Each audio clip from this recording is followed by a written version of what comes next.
സ്കൂളൊക്കെ പൂട്ടാനായില്ലേ, അപ്പം നമ്മുടെ മിസ്സുമാർക്ക് എന്തെങ്കിലും കൊടുക്കണ്ടേ? ഇതിപ്പോൾ അല്ലുനും മിസ്സിന് സർപ്രൈസ് ആയിട്ട് കൊടുക്കുന്നതാണ്. ഇതെന്താ ഒരു പേരന്റ് മാത്രം സർപ്രൈസ് കൊടുക്കണമെന്ന് വിചാരിക്കേണ്ട. കാരണം എല്ലാവരും കൂടി ഒത്ത ആണ് ഈ സർപ്രൈസ് കൊടുക്കണേ.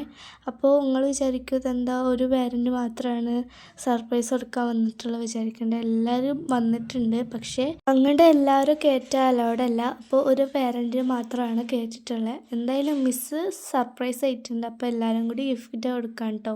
മിസ്സിന് മാത്രമല്ല അവരെ നോക്കണ ആൻറ്റിക്കും നമ്മൾ കൊടുത്തിട്ടുണ്ട്. അങ്ങനെ എല്ലാവരും ക്ലാസ്സിൽ നിന്ന് ഇറങ്ങി ആൻറ്റിക്കൊക്കെ കൊടുത്തു. പിന്നെ എല്ലാവരും കൂടി ഫോട്ടോ എടുത്തു. ഞാൻ ആ സമയത്ത് എക്സാമൊക്കെ എഴുതി കഴിയാനായിട്ടുണ്ടാവുള്ളൂ, ബെല്ലടിക്കാനായിട്ടുണ്ടാവുള്ളൂ. പിന്നെ എക്സാമൊക്കെ കഴിഞ്ഞ് ബെല്ലടിച്ചപ്പോൾ ഉമ്മച്ചി പിന്നെ എന്നെ വിളിച്ച് ഞങ്ങൾ പോവുകയാണ്. അല്ലുൻ്റെ മിസ്സിൻ്റെ അടുത്ത് ഗിഫ്റ്റ് ഇട്ടിട്ടുണ്ട്. അല്ലു വീഡിയോ എടുക്കാൻ സമ്മതിക്കില്ല, അപ്പോൾ തന്നെ വാരി കൊണ്ടുപോവാണ്. അല്ലുന് കിട്ടിയ മുട്ടായി അല്ലു അപ്പോൾ തന്നെ തിന്നിട്ടുണ്ട്. പിന്നെ എനിക്ക് വിഷമം വേണ്ട വിചാരിച്ചിട്ട് ഞങ്ങൾക്ക് പിന്നെ ഡയറി മിൽക്ക് വാങ്ങിച്ചത് മൂന്നാൾക്കും. പിന്നെ മോളെ മുടി കിട്ടി, അങ്ങനെ വീട്ടിൽ പോയി.